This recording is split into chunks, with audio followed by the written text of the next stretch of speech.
당신의 양심에 안심을 더합니다. 공익신고자 보호제도. 지금부터 공익신고가 왜 필요하며 공익신고란 무엇인지, 그리고 공익신고자를 왜 보호하여야 하는지 알아보고 우리나라의 공익신고자 보호제도는 어떻게 구성되어 있는지 살펴보도록 하겠습니다. 공익신고는 왜 필요할까요? 우리 사회에는 공공부문의 부패 행위와 더불어 유해식품의 유통, 부실공사, 오염물질 배출 등 민간의 공익침해 행위가 끊임없이 발생하고 있습니다. 영화 괴물은 2000년 주한미군 한강 독극물 방류 사건을 모티브로 하고 있습니다. 이 사건은 용산 미 8군 기지 영안실에서 시신처리 방부제로 사용하는 포름알데히드 470병 223리터를 하수구에 버린 사건으로 실제 이 작업을 집행했던 주한미군 군무원 김모 씨의 공익신고로 세상에 알려졌습니다. 공익신고가 없었다면 미군의 독극물 방류 사실을 우리는 알지 못했을 것입니다. 공익신고자 보호를 통한 공익침해 예방과 부패 방지는 이미 세계적인 추세로 자리 잡고 있습니다. 영국은 1989년 168명의 사상자를 낳은 해상 유전 사건 조사 과정에서 직원들이 보복 조치가 두려워 유전 회사의 안전 위반 사실을 신고하지 않았던 사실이 드러나게 되었습니다. 이에 1998년 영국은 신고자에 대한 보호책이 필요한 상황이라는 것을 깨닫고 공익제보법을 제정하게 됩니다. 일본은 2000년대 내부 신고자를 통해서 식품의 위장 표시 사건, 미쓰비시 자동차의 리콜 은폐 사건 등이 드러났고 공중보건이나 안전을 위해 회사의 범죄 행위를 신고하는 직원을 보호해 주어야 한다는 차원에서 2004년 공익통보자 보호법을 제정했습니다. 미국도 부정청구법, 연방공직신고자 보호법 등 다양한 개별법을 통해 공익신고자를 보호하고 있습니다. 우리나라의 경우 어떨까요? 한국에서 체계적인 공익신고 보호제도가 도입된 것은 2002년 시행된 부패방지법에서부터입니다. 이후 국민권익위원회는 2011년 공익신고자 보호법을 제정, 그동안 신고자 보호의 사각지대에 놓여있던 민간 분야의 공익신고자까지 법의 보호를 받게 되었습니다. 그렇다면 공익신고란 무엇일까요? 공익신고란 공익침해 행위가 발생하였거나 발생할 우려가 있다는 사실을 공익신고기관에 신고하는 것입니다. 공익침해 행위란 국민의 건강과 안전, 환경, 소비자의 이익 및 공정한 경쟁을 침해하는 위반 행위를 의미합니다. 공익 침해 행위에 대해 좀 더 살펴보도록 하겠습니다. 농수산물 우수관리 인증 허위 표시, 인체에 유해한 스테로이드제 성분을 넣은 건강기능식품의 조제, 판매, 무면허 의료행위, 불법 의료 광고, 무자격자의 의약품 조제 및 판매, 위해식품의 제조 및 판매, 식품 유통기한 변조 등이 이에 해당되며 이러한 사항을 알게 되어 신고할 경우 이는 공익신고에 해당됩니다. 폭발 위험이 있는 가짜 자동차 에어컨 냉매가스를 무허가로 수입, 납품하는 행위, 불성실한 책임감리 등으로 시설물에 중대한 손괴를 야기하는 행위, 건축사가 아닌 자가 설계, 시공, 감리를 하는 행위 등은 안전 분야의 대표적인 공익 침해 행위입니다. 폐기물을 불법 매립하는 행위, 유독물을 사용하는 인쇄시설을 운영하면서 대기배출시설 설치 신고를 하지 않은 행위, 우연히 잡히거나 불법 포획된 고래고기를 신고하지 않고 시중에 유통하는 행위, 유해물질, 농약, 축산폐수 등을 공공수역에 유출하는 행위 등도 공익 침해 행위입니다. 중국산 농산물을 국내산으로 허위 표시하여 유통하는 행위, 여행계약의 고의 위반, 물품 용역으로 소비자의 생명, 신체, 재산의 위해를 발생시키는 행위, 이자물을 초과한 이자 수수, 미등록 대부업자로부터 채권을 양도받아 추심하는 행위 등은 소비자 이익 분야의 대표적인 공익 침해 행위입니다. 이러한 사항을 알게 되어 신고할 경우 이는 공익신고에 해당됩니다. 가격 담합 등 부당 공동 행위, 가격차별 등 불공정 거래 행위, 불법 하도급 거래, 가맹본부의 허위, 과장 정보 제공, 가맹본부의 부당한 상품 공급 중단, 공사권을 따내기 위해 미 국무원에게 뇌물을 제공하는 행위 등은 공정경쟁 분야의 공익침해 행위 사례에 해당됩니다. 이처럼 공익침해 행위란 국민의 건강과 안전, 환경, 소비자의 이익 및 공정한 경쟁을 침해하는 행위로 180개 신고 대상 법률에서 징역 등의 벌칙 또는 인허가 취소, 과징금 등의 행정처분을 가져오는 위반 행위를 의미하며 공익신고란 공익침해 행위가 발생하였거나 발생할 우려가 있다는 사실을 신고하는 것입니다. 그렇다면 공익신고는 누가, 어디서, 어떻게 할 수 있을까요? 누구든지 공익침해 행위가 발생하였거나 발생할 우려가 있다고 인정되는 경우 공익신고를 할 수 있습니다. 그러므로 반드시 근로자나 업체 관계자 등 내부자로 한정하지 않습니다. 공익신고기관은 다양합니다. 국민권익위원회, 수사기관, 공익침해 행위에 대한 지도, 감독, 규제 또는 조사 등의 권한을 가진 행정기관이나 감독기관, 공익침해 행위와 관련된 법률에 따라 설치된 공사, 공단, 국회의원에게 신고할 수 있습니다. 민간 기업의 직원이 공익침해 행위를 했을 경우 기관, 단체, 기업의 대표자, 사용자에게 신고할 수 있습니다. 이러한 기관에서는 정당한 공익신고 접수를 거부할 수 없습니다. 다만 허위신고나 공익신고와 관련하여 금품이나 근로관계상의 특혜 등을 요구하는 부정목적 신고는 공익신고로 접수하지 않을 수 있습니다. 공익신고를 하려는 사람은 신고자의 인적사항, 공익침해 행위 내용, 신고 취지 및 이유 등을 기재한 후 증거를 첨부하여 서식에 따라 신고합니다. 이해관계인의 영업비밀뿐만 아니라 신용과 프라이버시 등을 해쳐 회복할 수 없는 손해를 야기할 우려가 있기 때문에 신고는 익명으로는 불가능합니다. 다만 공익신고로 보지 않는 익명의 신고라 하더라도 신고자의 신분을 밝히려는 시도나 피신고자에게 신고 사실이나 신고 내용을 알리는 행위 등은 허용되지 않습니다.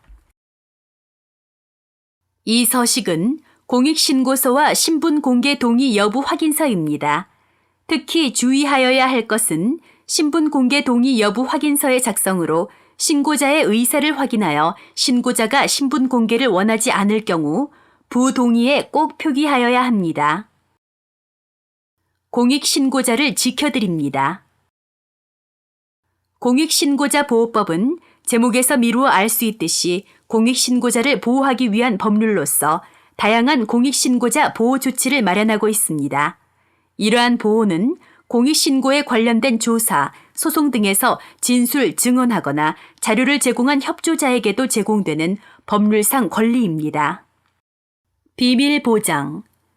누구든지 공익신고자의 인적사항이나 공익신고자임을 미루어 알 수 있는 사실을 다른 사람에게 알려주거나 공개 또는 보도해서는 안 되며 신고 내용도 공개해서는 안 됩니다. 이를 위반할 경우 3년 이하의 징역 또는 3천만 원 이하의 벌금이 부과됩니다. 다만 공익신고자 등이 동의한 때에는 가능합니다. 신변보호 조치. 공익신고자 등과 그 친족 또는 동거인은 공익신고 등을 이유로 생명, 신체에 중대한 위해를 입었거나 입을 우려가 명백한 경우 권익위에 신변보호에 필요한 조치를 요구할 수 있습니다.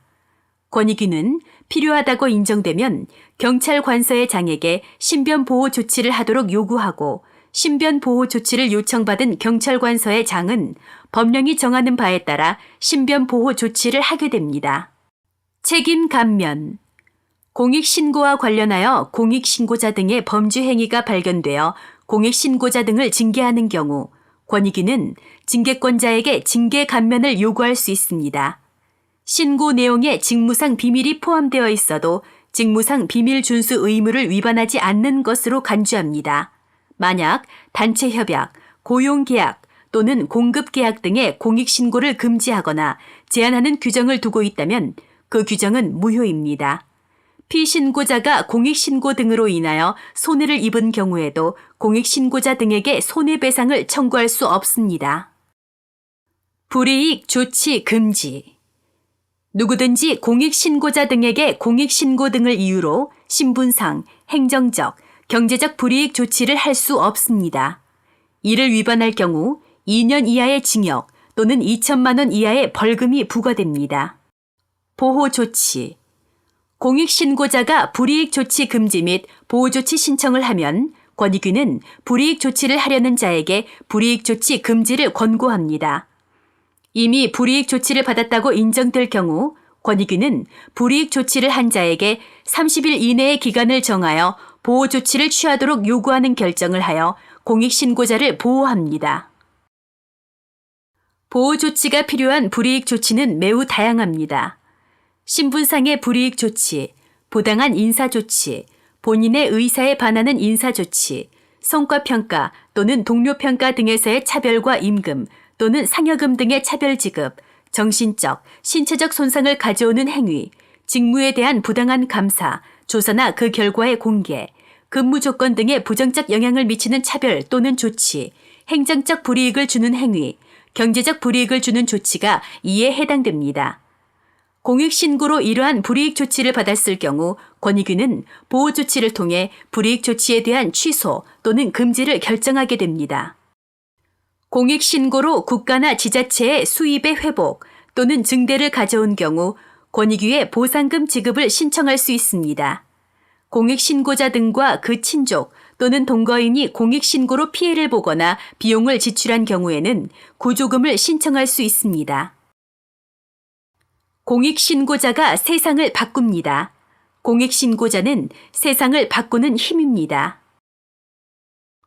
대한적십자는 B형 간염 조기 발견 검사 장비 도입 명목으로 국가로부터 자금을 지원받았으나 장비 도입을 지연했습니다.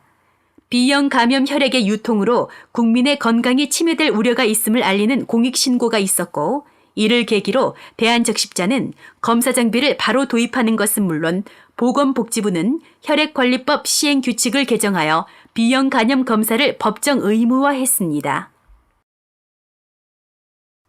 KTX 낙동강 철도 교량 하부 교각이 유수에 깎이는 것을 방지하는 보강공사를 맡은 시공사가 설계 도면대로 시공하지 않았는데 이러한 사실이 공익신고되었고 국토교통부 조사 결과 철도 교량 시공사의 불법 행위가 확인되었습니다. 이를 계기로 KTX 낙동강 철도 교량은 전면 재시공되었습니다. 영국에는 블라인드 뒤에 있는 할머니를 조심하라는 말이 있습니다. 할머니는 블라인드 뒤에서 마을 내 공동체 질서에 위배되는 행위를 목격하면 바로 신고를 합니다. 동네 사람들이 내가 잘못하면 할머니가 나를 신고할 수 있다는 사실을 알고 있어 아예 잘못을 하지 않게 됨에 따라 예방이 가능해진다는 것입니다. 공익신고는 적발, 처벌만을 위한 제도가 아닙니다. 주변 사람의 모두가 예비신고자라고 인식한다면 잘못된 행위 자체를 하게 되지 않는 사전 예방에 도움되는 제도입니다. 공익신고자 보호는 모두의 의무입니다. 영화 제보자는 한때 대한민국을 뒤흔들었던 줄기세포 조작 스캔들에 의한 사건을 바탕으로 만들어진 영화입니다. 아무도 의심하지 않았던 줄기세포 연구의 성공이 거짓이었음과 줄기세포 실험 과정에서 벌어진 비윤리적인 행위가 내부 신고자에 의해 드러나게 됩니다. 신고자는 진실을 밝혔음에도 불구하고 한동안 배신자라는 사회적 비난으로 힘든 시절을 겪게 됩니다. 이렇게 아직도 우리 사회에는 진실을 밝히는 사람을 외면하거나 진실을 밝히기를 두려워하는 사람들이 많습니다. 공익신고자는 세상을 바꾸는 힘이지만 공익신고자를 대하는 사회의 시선은 여전히 배타적입니다. 때문에 내가 공익침해 행위를 목격하더라도 나를 바라보는 사회의 시선이 두려워 눈을 감아버리기 쉽습니다. 하지만 나의 시선이 바뀌지 않고서는 공익신고자에 대한 사회의 냉랭한 시선을 바꿀 수 없습니다. 즉, 제도가 아무리 완벽하더라도 인식의 변화가 없다면 그 제도는 무용지물이나 다름없습니다. 공익신고자는 용기 있는 양심이며 사회를 바꾸는 힘입니다. 어느 순간 내가 공익신고자가 될 상황에 놓일 수 있습니다. 정의롭지 못한 행위를 보았을 때 양심에 따라 기꺼이 밝힐 수 있기 위해서는 우리 모두 공익신고자를 보호하고 응원해 주어야 합니다. 감사합니다.